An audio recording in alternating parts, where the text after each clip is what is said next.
9 years ago, Sergeant Catherine Callwood burst onto our screens, chirpily and smirkily trying to dissuade someone from setting themselves alight on a council estate.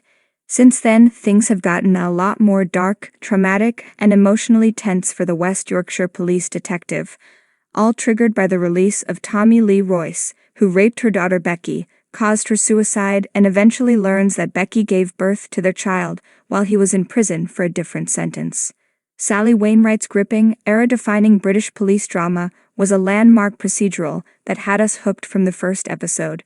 Before Season 3 airs later in May on Acorn TV, here's everything that went down in Season 1. Catherine, Sarah Lancashire, lives with her recovering drug addict sister Claire, Siofin Finneran, and her grandson Ryan, Rice Khanna, in Calder Valley, Yorkshire, a sleepy town gripped by a drug problem and enough miscreants to keep the small police force busy. Her ex-husband Richard, Derek Riddell, is a modest journalist, and it's clear something was irreparably broken when Becky killed herself, especially apparent in the way that Richard and the rest of Catherine's family still can't seem to face Becky's son, Ryan. Still, it doesn't stop Catherine and Richard from covertly sleeping together behind his new wife's back. Lancashire delivers a tour de force performance as Catherine, packing as much bite and sternness into the thick Yorkshire dialect as possible. She's witty and snappy, but always compassionate. There's a kindness in the ways she, sometimes, treats her younger staff, but the way she views her unruly grandson is complicated by the constant reminders of her grief, fearing Ryan will grow up to be like his dad.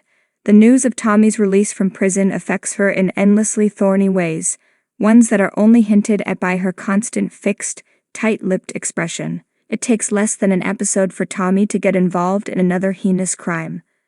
A mealy-mouthed accountant, Kevin Wetherill, Steve Pemberton, is frustrated that his boss, Nevison Gallagher, George Costigan, won't grant him a raise to put his kids through private school, so in a very Fargo-inspired move, he brokers Nevison's daughter Anne, Charlie Murphy, to be kidnapped by local caravan park owner/drug smuggler Ashley, Joe Armstrong, with Kevin getting a cut of the ransom money. Pemberton's brand of sniveling, mealy-mouthed characters can often verge on the grating, but he's refreshingly restrained as Kevin, showing a lot of pointed, self-interested scheming and groveling.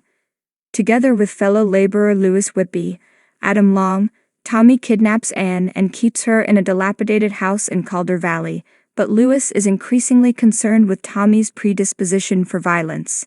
Tensions between the criminals grow after Tommy rapes Anne in the basement she's trapped in, but soon they relocate to one of Ashley's caravans after Catherine is spotted in the area looking for Tommy. Catherine won't learn of the kidnapping until over halfway into the series, which means Happy Valley risks having its protagonist a bit dramatically passive, but there's a lot of tension in Catherine's self-elected mission to trace Tommy's movements post-release.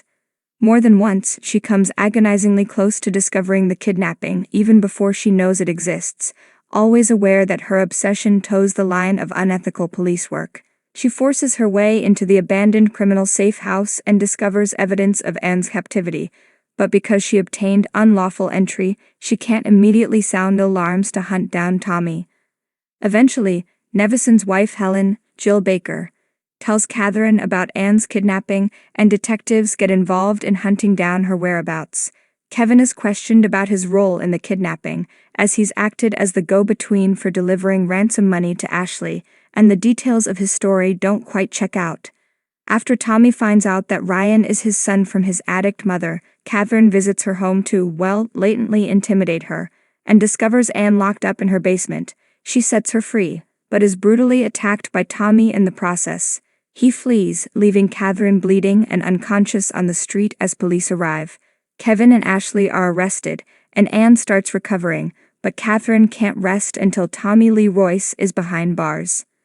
A manhunt begins for him and Lewis, with the police eventually discovering Lewis' rotting body in a flat. Tommy overheard Lewis float the idea of turning him in. Tommy holes up in an empty canal barge and coaxes Ryan to spend time with him there after school. Ryan faces increasing alienation from his family.